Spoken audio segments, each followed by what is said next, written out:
Hey guys, and welcome to Film Study, where we analyze films in various ways to make you see it in a different concept, and change a part of a scene and figure out how the rest of the story would play out based on a single change in one scene. Alright, quiet on the set.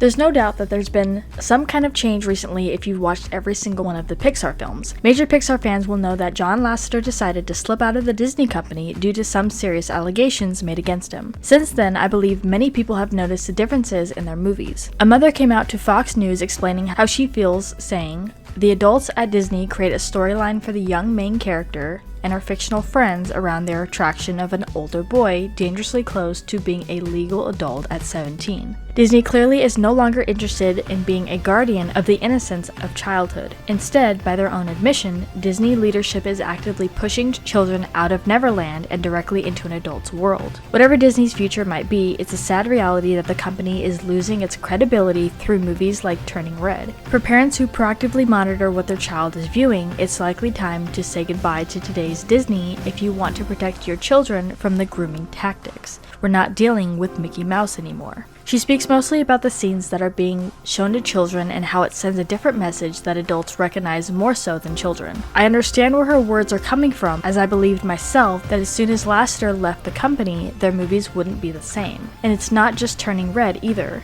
Another article coming from Cinema Blend pointed out another movie. I first realized that Pixar had given up focusing purely on children when I watched Soul and found that my own children were not invested in it at all. My daughter sort of watched it with me, but my son gave up on it, and about midway through, he moved on to playing with his toys. If you look at the differences with older films versus ones from the past few years, take another film that is similar to Turning Red, of which has a mother-daughter relationship to a father-son relationship with Finding Nemo. Marlin was cautious over Nemo, just like Ming Lee, but she was more dramatic and embarrassed her child, like I said earlier, more so in a comedic way than a lesson learned moment. Towards the end of Turning Red, Mei Lee comes to terms with who she is, while Nemo teaches his father that he's capable of doing more than his father thinks he can do. Don't get me wrong, I give them credit for incorporating a coming-of-age story within the Pixar franchise, but it feels like they did it in a way that was too obvious with too many scenes that kids would question. Lasseter's responsibility on this project was executive producer, which is the organization of coming up with a concept and writing the script, setting budget expectations, and assuring production quality on a film set. So he had a hand in creating the characters and story. And it wasn't only him that decided to move on. Brad Bird recently decided to not only shift gears with Disney, but followed Lasseter to the same animation company. Since moving on from Pixar, Lasseter's next project will be Luck, which is set to release strictly to Apple Plus on August 5th of this year. The trailer itself looks more comedic, but with Lasseter's name attached, I really feel like people who watch it are going to recognize his style of art within the story. Let's drop some knowledge. Luck is different all around the world, like in Scotland, where a black cat like me is considered very lucky.